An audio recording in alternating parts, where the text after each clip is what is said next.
Good morning and welcome to the daily cyber briefing for Wednesday, the 18th of June. I'm Stephen Ridgway. Coming up, a critical patch for Veeam users, Citrix plugs a pair of NetScaler vulnerabilities, and Iran tightens the screws on internet freedom once again. Let's dive in. So first up, Veeam has patched a serious vulnerability in its backup enterprise manager. CVE 2025-23121 is the identifier that you'll need to know to find this. It carries a CVSS score of 9.8, which in cyber terms basically means drop what you're doing and patch now.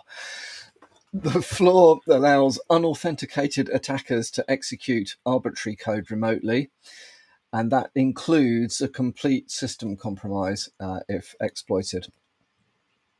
Veeam Backup Enterprise Manager is widely used to manage servers across large environments, so a breach here could give attackers the keys to the backup kingdom and potentially access to sensitive or mission-critical data.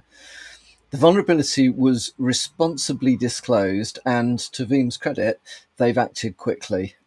Version 12.1.2.172 contains the fix, and you should apply it immediately. If patching is going to take time, Veeam advises disabling access to the web interface as a temporary mitigation.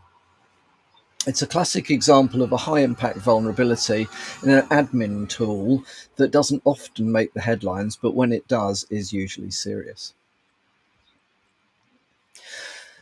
Next, Citrix admins take note. Two critical vulnerabilities affecting NetScaler ADC and Gateway appliances have been patched. So the two CVEs, CVE 2025-33596 and CVE 2025-33597, both reported with high severity, and at least one of them allows for an unauthenticated denial of service attack.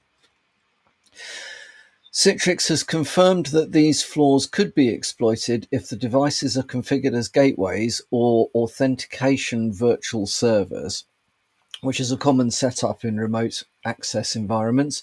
No exploits have been reported in the wild as of yet, but Citrix's track record in this space makes it worth patching proactively. The company has had previous run-ins with serious bugs being rapidly weaponized by state-backed and criminal actors. So if you're running affected versions, which are primarily the NetScaler ADC and Gateway 13.1 and 13.0, you'll want to upgrade to the latest builds released this week. Even if you're behind a firewall, remember, exposed management interfaces and authentication endpoints are frequent targets during the initial access phases, so recommend you get on and apply the patches. And then finally from me, a broader story with geopolitical impact. Iran has once again been restricting internet access, and this time it's directly targeting messaging apps. Over the past few weeks, the Iranian government has been systematically throttling and blocking access to WhatsApp and Instagram, two of the most widely used platforms in the country. The official line is national security. The real reason? Most observers think that this is an effort to quell dissent and to control the narrative, especially ahead of any upcoming elections. Tehran's Ministry of Communications has reportedly redirected or dropped TLS traffic, disrupted DNS resolutions, and used deep packet inspection to interfere with encrypted communications. That makes it harder, not just for users to message each other, but for circumvention tools like VPNs and proxies to operate reliably even. This isn't new. Iran has a long history of state-level censorship and surveillance, but what we're seeing now is more aggressive, technically more sophisticated, and so it's another reminder of how cyber infrastructure and political repression are increasingly linked, especially in regimes seeking to maintain control through information suppression. Western security researchers and civil liberties organizations, did I say civil liberties? Yeah.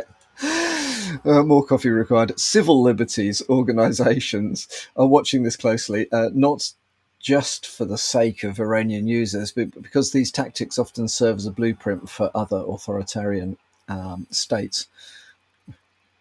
Authoritarian states, what, like the UK maybe? Anyway, that's all for today. Thank you for listening, and I'll speak to you all again tomorrow morning.